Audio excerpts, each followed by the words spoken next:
اعوذ باللہ من الشیطان الرجیم بسم اللہ الرحمن الرحیم۔ اسلامک دعا آفیشیل کے ہمارے ناظرین، السلام علیکم ورحمۃ اللہ وبرکاتہ۔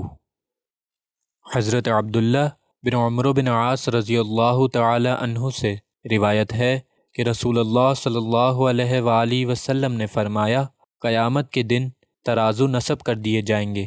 ایک آدمی کو پیش کیا جائے گا، اسے اور اس کے اعمال کو ترازو کے پلڑوں میں رکھا جائے گا، پھر اسے جہنم کی طرف بھیج دیا جائے گا۔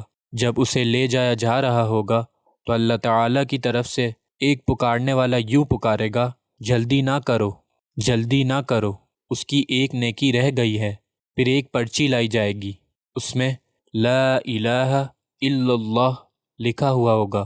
پھر اسے اس آدمی کے ساتھ دوبارہ پلڑے میں رکھا جائے گا، نتیجتاً وہ پلڑا وزنی ہو جائے گا۔